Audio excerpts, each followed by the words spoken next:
Hello and welcome back. Today we're continuing our series looking at the top 10 breakout fantasy players from 23-24. Almost all of the players on this list have played 3 seasons or less in the league, and all of them have taken big strides in that time to become fantasy relevant depending on your league size and format.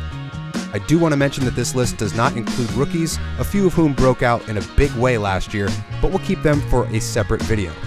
Today we're looking at number 6, and that is Wyatt Johnston. Johnston was the 23rd overall pick in 2021, and that means that 22 other teams had a chance to draft him, and 22 teams are now kicking themselves. After a solid rookie season with 24 goals and 41 points in 82 games, Johnston broke out in 23-24 in both the regular season and in the playoffs. He tallied 32 goals and 33 assists for 65 points in 82 regular season games, which is notable for a number of reasons. First off, he proved he's a bona fide NHL goal scorer. He's got a nice even split between goals and assists, and he's extremely durable. He hasn't missed a game yet in his young career. Johnston backed up that play with 10 goals and 16 points in 19 playoff games, scoring at 5-on-5, on the power play, shorthanded, and getting a couple of game winners, including an overtime winner. As it stands right now before the Cup finals get underway, he sits at 10th in the NHL in playoff scoring. Now obviously none of that matters for fantasy, but it will be a key indicator of what we can expect next year. With the potential retirement of Joe Pavelski and the unrestricted status of Matt Duchene, there may be more opportunity for him to get in the top 6 and more power play time than last season. Last year, Johnston averaged 17 minutes of ice time and usually found himself on the second or third line, and he put up about 1 minute and 45 seconds on the power play. All of those numbers could potentially increase with those departures. Oh, and let's not forget the best part. Next year is a contract year for the restricted free agent Wyatt Johnston, who will definitely command a significant raise.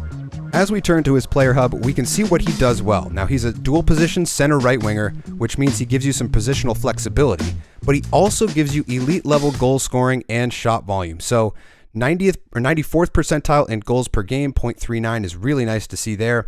91st percentile in shots per game, 2.63 shots per game, and that's for a young player who's relatively inconsistent. Now, he is a young goal scorer, and that inconsistency did rear its ugly head in the month of December, where he went 16 games without a goal and put up only 5 assists during that span.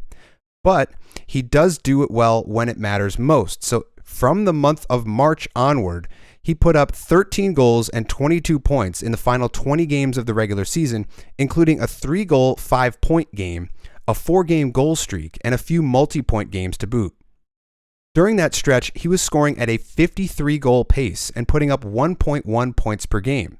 So I would project that to be his ceiling, and I would expect that maybe a 10 to 20% drop from those numbers would be a full season number for you to expect, and that would put him around 35 to 40 goals and around 65 to 75 points next season if he continues to progress. Now, on top of all of that, he does do pretty well in the plus-minus department. +6 for a rookie is really good. He increased that to a +14, and he is relatively defensively responsible. So he's not going to be a liability in leagues with plus-minus. He's also not going to give you a lot of hits and blocks if you're in a categories league. He hasn't done much of either of those two things over the past couple seasons. So we'll look at 22-23. The goal scoring still there, shot volume a little bit lower, power play production a little bit lower as well, not much hitting at all, not much shot blocking. And then you look at last season where a lot of those numbers come up, the goal scoring still there, the shot volume increased a little bit more up to 2.63. The hitting did increase a little bit. He got a little bit more physical in the playoffs as well. So that could potentially bode well for him next season.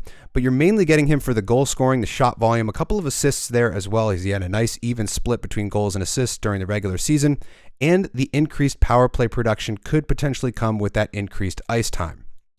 But he's not a guy who's going to fall through the draft. He will probably get drafted in a 12-team league. So let me know in the comments below where you think he's going to get drafted this upcoming draft.